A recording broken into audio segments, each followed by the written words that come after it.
I am Sivamolti, Assistant Professor in Political Science. My topic is New Public Administration. The 1960s and 1970s were the periods of turbulence, instability in public administration. The earlier dogmas of public administration, economy and efficiency, were found inadequate and incomplete objectives of administrative activity. It began to be said that efficiency is not the whole of public administration. Man is the center stage of all administrative activity, who cannot be subjected to the mechanical test of efficiency. The term New Public Administration was used to describe the new trends in administration.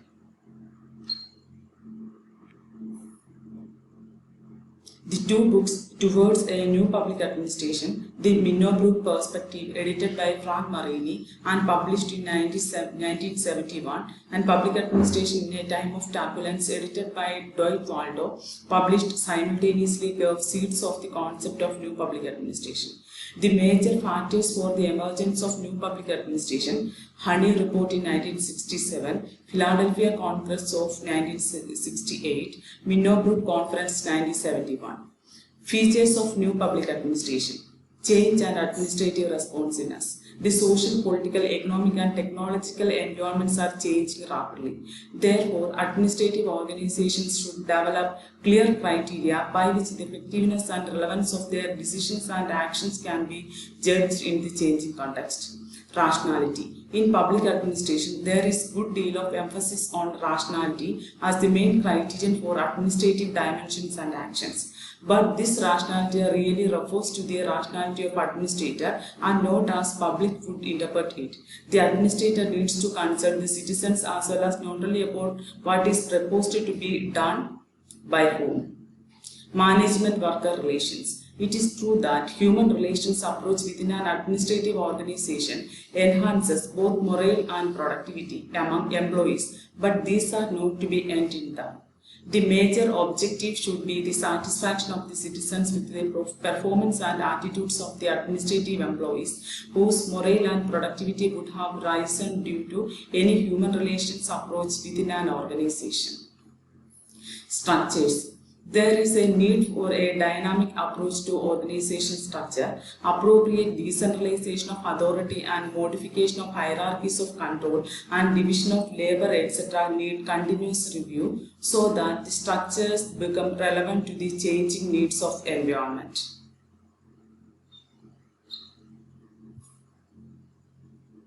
Goals of New Public Administration. New Public Administration literature was stressed four important goals, namely relevance, values, equity and change. Relevance. Public administration has always emphasized efficiency and economy.